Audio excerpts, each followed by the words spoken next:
Terry Blackhawk was born in California and grew up in Massachusetts, Georgia, and Indiana. As a student at Antioch College in the 1960s, she spent 18 months in Europe, learning both Swedish and Italian.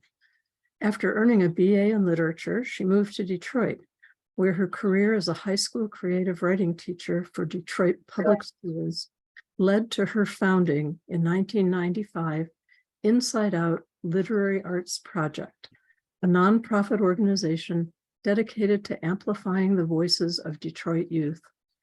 After about 20 years of teaching English, Terry took up writing poetry herself.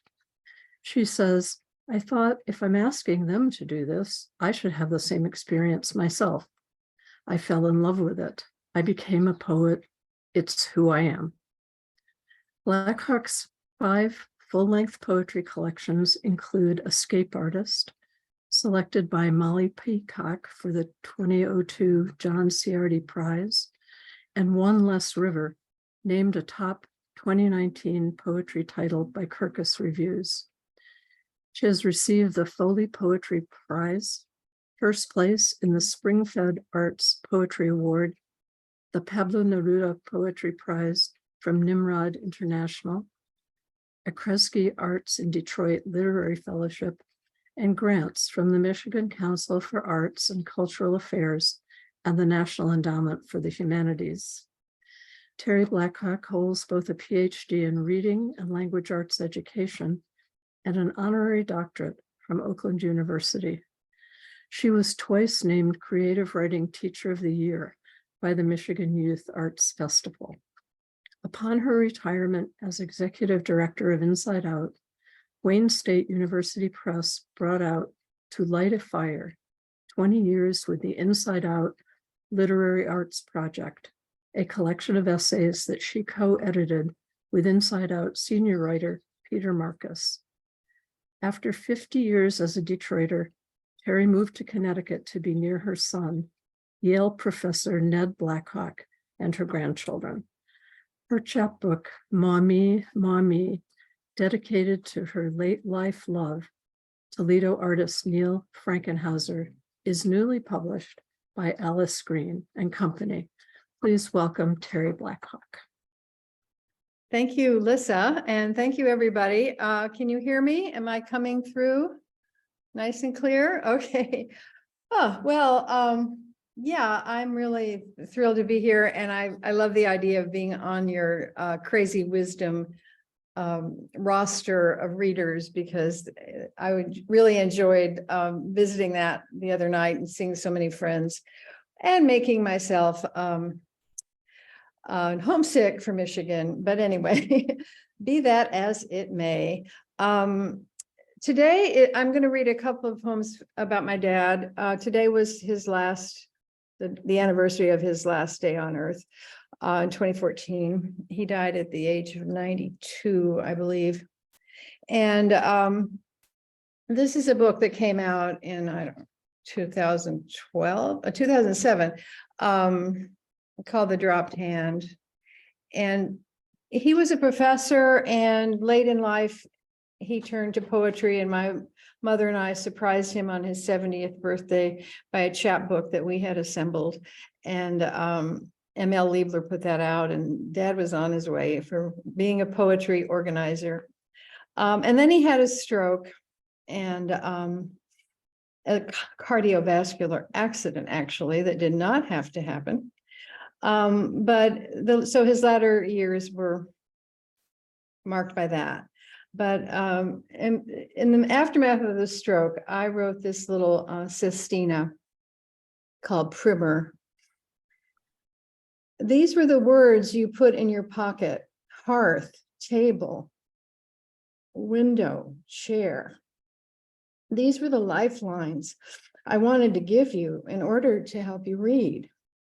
You taught me to read the music of words. I felt so grown up beside you. I found tobacco in your pocket. I loved reading the lines as I sat with you in your chair. Today, you sit in your chair, no longer expecting to read. The doctor said, try headlines. You creased and caressed the words before putting them in your pocket.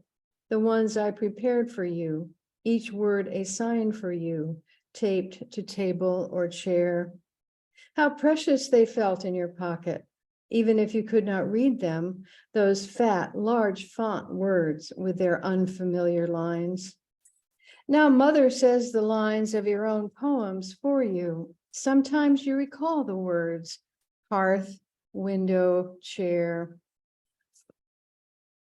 I'm sorry, I lost it for a minute. Find other ways to read them. Put them in the pocket of your pajamas, pocket of sleep and dreams. Line them up heartwise to read however you can. I know you disdain the utility of chair without the magic of words. So I say to you, Father, read the moon. Tonight she pulls songs from the lining of her pocket and sings them for you, rocking in a chair of words. So I learned to read when I was 4, and he was testing out some reading materials because that he was in his graduate work at Harvard and was trying to fulfill I.A. Richards' pedagogical requirements. Richards was his thesis director. And the whole segue of his life led us shortly thereafter to Georgia. So this is a fairly recent poem that features my dad and some other things. The title is Amidst Smoke from Canadian Wildfires, I Recall My Father's Vision. And it has this epigraph. With no confirmed sightings of the ivory-billed woodpecker since 1944, the U.S. Fish and Wildlife Service recommended the bird be declared extinct. Dance with us in all our secrets, says the poet.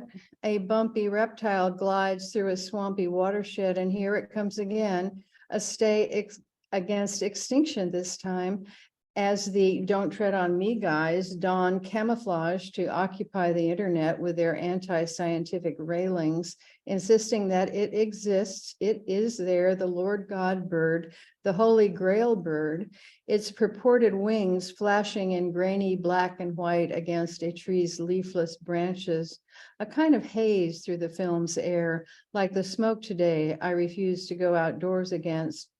Pale evidence can't outweigh wishful thinking, but if they're so sure of themselves, why don't we have at least one clear photo after all the drone footage, canoe trips, and hours of rubber-booted binocular-toting volunteers? Not that I don't sympathize with an entire town given over to a woodpecker festival with Elvis impersonators, bright bird-dyed top-knot haircuts, buttons, and bumper stickers. Even a mythical bird can jumpstart a ravaged backwoods economy. But no e-bird existed for my dad, no guidebooks or ornithological cred, just his newcomer's certainty at what he said he had seen there against a pine trunk on the slope behind our first Georgia home, an ivory-billed vision he'd insist on ever after, and why not, back then in 1952, why not drape his ambitions and the start up of his life with the blessing of and validation of those flashing white wings? Father, whose hope and optimism never waned, no matter how I thrashed and fretted the ties between us, what I wouldn't give now to kayak with you in silence among cypress knees, listen for magnificent birds calling to each other, and mold our story according to the magic you believed in. Okay. Yeah, he just wouldn't give that up. That was so okay. I'm about 7 when that happened, 8, and then by the time I got into 6th grade, we had moved to Atlanta, and he had his first college teaching position at Oglethorpe. It called itself a university, but well, anyway, it had. It was our life for 5 years when I was growing up. And this poem is, I'm happy to say this has been recently taken by Brevity, thanks to Dinty Moore. And it's kind of a longish flash memoir piece. It's called Linear Drive. Summers in Atlanta, I almost never wore shoes. I'd go barefoot through the woods or pick my way down the rocky drive to the smooth asphalt on our street named for a poet, Sidney Lanier, who praised the rivers coming down from the rocky crags in the mountains northeast of us. And I liked how tough my soles became by early September. Mornings when I was 12, though, I'd wake and first thing slip into the canvas shoes beside my bed, one of which one night served as a nursery to a mother wolf spider and her babies that my foot dislodged.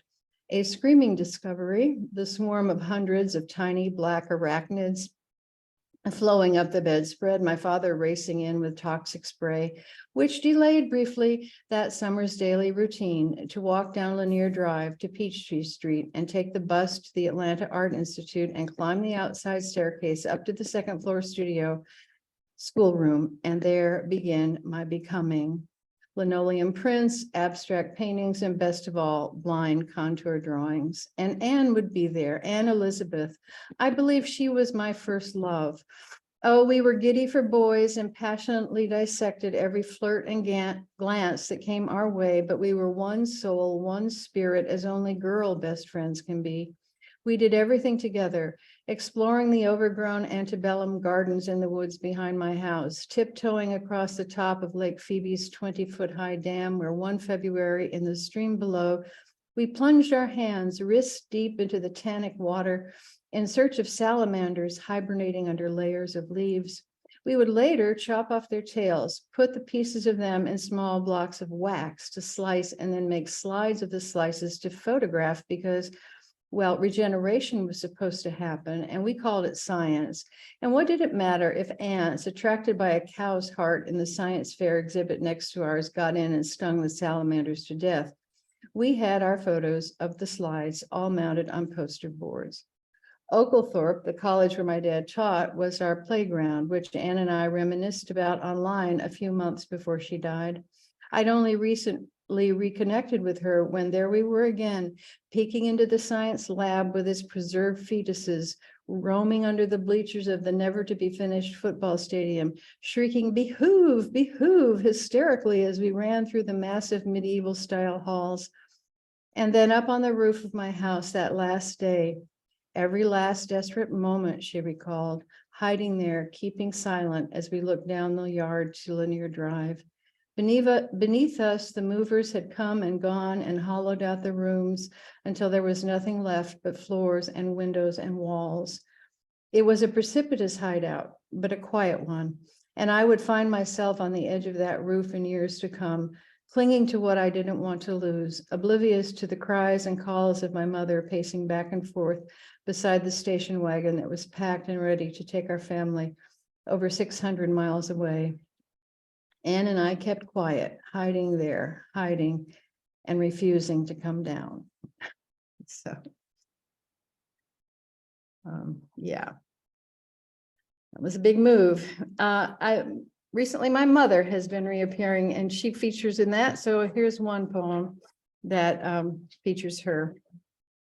I was in Detroit back in April, and I attended I went to an art exhibit that was mounted by Nancy Rodwin, and I've lost, oh, here it is. And it was a fabric art exhibit, but it was always all this kind of fabric art that was very original and not just basically quilting. There was like a huge hammock. And this one was a circle of hair extensions. And I stepped inside it. And the title of it was "Let Your Hair Down" by Deja Milani. And the poem has an epigraph. "She is a tree of life to them that lay hold upon her." Proverbs 3:18. The title is also the first line. As through a beaded curtain, I step inside the exhibit to stand in the center of a circle of hair extensions. The purple and pink plastic pop beads at the tip of each gleaming black braid echo playgrounds and little black girls skipping or jumping rope. Each slightly longer than the one before it, the braids hang and turn suspended from a wheel above. casting shadows through slivers of light that slice down from the gallery's upper windows.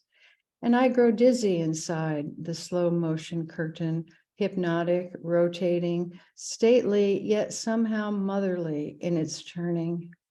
Which may be why later in the lilac-infused evening, all blossoms at their peak, I succumbed to the soft mix of lichens on a maple's trunk, stopped still, pressed my palm hard against the textured bark, when, oh, how unaccountably sprang to my mind the ancient proverb, as if my mother did not manifest everywhere.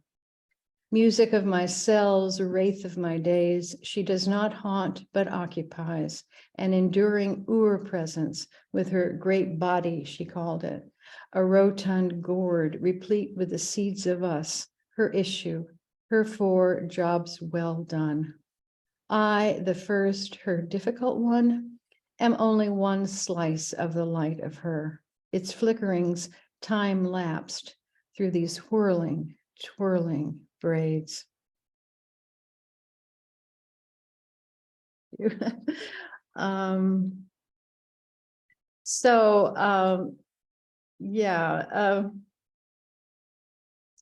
Mothers.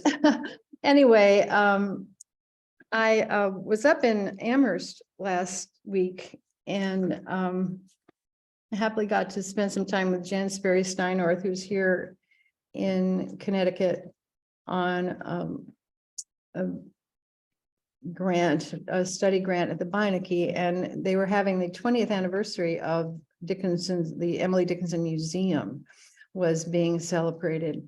So Derek Pollard kindly put a little review of this book in the Colorado Review. So I wanted to share a couple of the Dickinson poems that are in here. And also to tell you that Nancy Rodwin, who sponsored that art exhibit, is such a multifaceted artist. And if you go to the webpage for this book for Mayapple Press, you will find a live video, Vimeo link to a movie that she made based on one of the poems in this book. This the poem is called Overheard Among the Arthropods. I'm not going to read that, but there are some Dickinson poems in here. And one of the things I got to do some years ago was, Judy Michaels is here too, and we both went and spent an hour the same day in Dickinson's bedroom. It's this fundraiser for the museum. You pay a little money and you get to sit there. So this is the poem I wrote from that. It's called In Her Chamber. Use the lead long as you can, thin, mechanical, like steps going round through watery panes, the wavering pine, wind beginning to rock the toss of shawl, a shadow across the bed now. Think sword, spear, shaft of light. No revelation, illumined watershed. Oh, welcome my muse, anyhow, any angst-given moment. Outside, ladder propped against its apple tree. Father breeze, mother breeze, winding the leaves. Checklist, candlestick, stuffer, inkwell, glass incised, books stacked across the mantel with a wild Araby, Gib, innocent in their frames. Maggie emptied the commode, placed water-filled pans on the Franklin stove, steamed to help her breathe. My larder, harder and harder to fill. Come back, oh maudlin mind. Here's a floor worn thin from her tread, yet original and firm under rush matting. Somewhere footfalls were, no broken planks in reason, yet. Emily, wine-haired woman, wintry sleigh bed night glider. Did you sleep on your right or your left? Did you hear lowing from the road, cowbells passing in procession at sunset? Check again. Pleats neatly spaced just above the white hem, a band of lace just below the knee, a dozen buttons climbed to the throat, wee and chaste as bombs you carried in your bosom. Wry, sly, with freedom nigh, likely to explode. Here, at each click, turn of your key. And having a bomb and holding it in one's bosom was from a line from one of her poems. And also she's famously said to have said to her niece, holding up the key to her bedroom, Maddie, here's freedom. So, and then this poem is called Noon in a Corner Cafe, The Sign. And I was doing some Dickinson scholarship a long time ago. I had a sabbatical to study her in the NEH, and I found some critics, and Cynthia Griffin Wolfe wrote something about Dickinson's use of the word noon, and she thought of it as a timeless time, and she would place noon like midway in her poems, because that was where the time stopped. And then, of course, she was fascinated by the fact that the N-O-O-N, if you turned it on its side, was the infinity symbol. So she, had a lot to say. Anyway, so this is called Noon in a Corner Cafe, The Sign. Not the angled umbrella, soft conversation from a nearby table, mutterings by the door, nor the mild air, a hibiscus there or there, but something closer, noon now and its rattle, cups, traffic, taxis, mopeds, their signature sounds. And what of the millions of hands, breaths, molecules that have encountered my own? These stones outlast us, pages picked up by the breeze can say almost anything, landing the way sunset falls over a pond in the still woods or over a shore, the one with a low dune, and a boy draping himself across it in rapt abandonment to mist and sand and tide. Call me mist dizzy, the palpable in its place, 1 degree away or another. The sign for infinity is a figure 8 on its side. She called it noon, timeless palindrome, eternal place holder. Set its face-to-face no as a hinge midway down her lines where it would cast no shadow. Her room looking west and south, a modest corner, a room like any other, sun through the rippled glass, the white dress in its place, the moment you walk through the door. Thank you. And I'm going to close with just a few poems from from Maumee, which I haven't looked at these. I'm just all that recently, but I want you to see over my shoulder. This is the cover of this book is a piece of art by Neil Frankenhauser, who was my late life sweetheart, and we were together for quite a while in Detroit, and this painting over here sparked the first poem I wrote that became this little collection. And he one day, he was just such a passionate painter, and one day he came up to my townhouse. We would go back and forth between Toledo and Detroit, and one day he just walked in and took down this rather cliched piece of art. It was art, okay, it was art, show art, but it left a lot to be desired. So he just sort of plopped it and put this over in his stead, and I still have it, and it sparked this poem, which is called Of Course.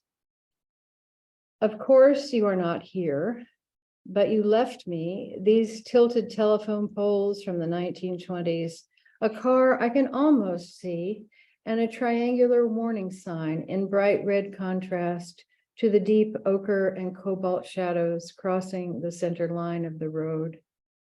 It could be the way your dusky trees in the background swell against the horizon, amorphous there beyond the vanishing point, which is, of course, where you are now, or almost, on the verge of taking your last breath. But this road you gave me led me into sleep so often. I'll go down it now, keeping track, and of course, also not. This garage on the right, I could pull into it on an ordinary day, find perhaps a path alongside and a bungalow a few paces ahead, its porch half hidden by bushes. I'll meet you there. There must have been some ocean in the air the day you painted this. Maybe that's why the trees rise and fall like waves, and the sidewalk's edges seem so liquid, almost ebb and flow. This one is called, and he was, I was hoping I could get that poem to him, but I wasn't. I was about a day too late. This poem is called Telling Time, and it has as an epigraph, time rattles at our window, time trying to get in. Minnie Bruce Pratt. You told time by the sun when you worked on plein air.